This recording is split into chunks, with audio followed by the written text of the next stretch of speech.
Okay, now that we've patted down our entire surface, we're going to roll it. And I use a pool noodle as the tool to roll my piece.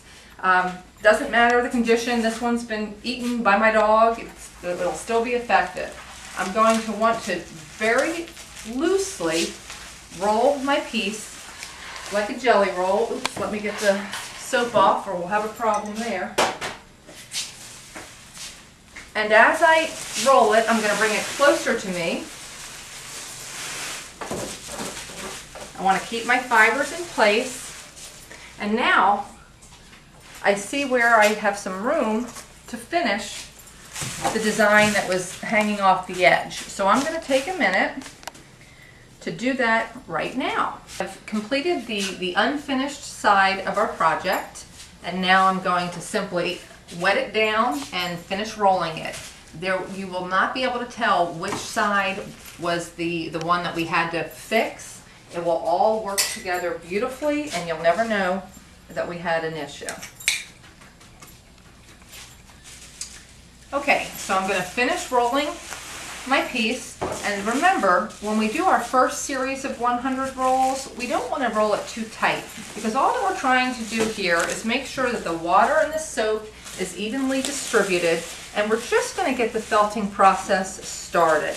After we do our first 100 rolls, we're actually going to unwrap it and then take a minute to fix any stray fibers that have drifted from the point where we want them. Generally, the silk is the big issue.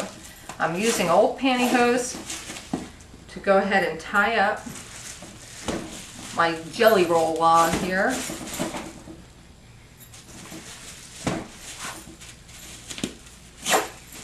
Okay, and now we're just going to start our 100 rolls.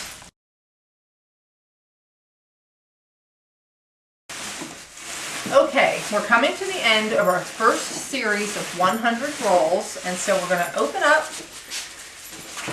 the piece and take a look at it and see how the felting is coming. At this point in the process, the fabric should just barely be starting to felt together, but this provides the perfect opportunity to check and see if any of the silk has migrated away from the wool that we need it to be on for purposes of adherence. So I'm going to peel it back, peel the tool back, and take a look. Oh, I've got my dogs fighting at my feet. Okay. Right here I can see that some of my silk is starting to get a little bit close to the edge of my wool. So I'm just going to use my hands to lay it back into position, because once the fabric has adhered to the wool top, this will be causing a problem because it'll be floating around without anything to adhere to. Okay, I'm going to take a quick look and see if I see any other problem areas so that I can fix them, because this is the time to do it. Okay, I see two other little problem areas that I want to draw to your attention, because it's likely that you'll run into them too, and they're easy to fix, but this is the stage to fix them. You'll see that my fiber has migrated away from my edge. I want that to capture the edge so that I'll have a nice finished look. So I want to walk around and make sure that I don't have any loose edges, which I don't. That was the only one. The other thing that you might want to take into account is that you'll see some stray fibers. Generally, those will disappear during the felting process, but not always. So you might want to just take a minute and fold under any edges that are not pleasing to you, that appear to be stray hairs kind of hanging out. Then you'll have a finished look. I am not troubled by the uneven surface, the undulating edge that we see. I think that adds to the organic flavor of the piece, and I think that it makes it more appealing. You're not going to go for a very rigid, sharp edge with Nuno. It's a much more flowy, organic shape that you're going to wind up with. Okay, so now we want to put our tool back on the fiber, and we're going to roll it one more time, taking care this time to roll it much more tightly, because after the first 100 rolls. Once we move into the second series of rolling, now we really want this agitation to start. We want the fibers to meld together, so we're going to be much more rigorous with our felting.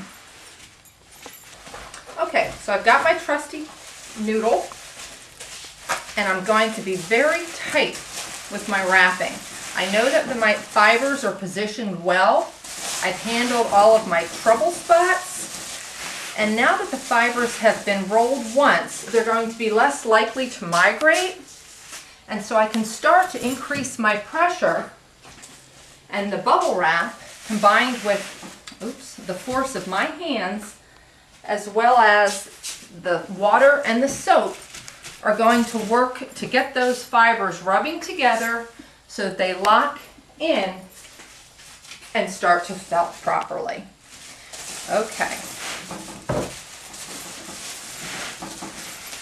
And again, I'm going to tie them with my pantyhose, and I'm going to make a nice tight tie because that's going to help us with our agitation. And now I'm going to get started on my second series of 100,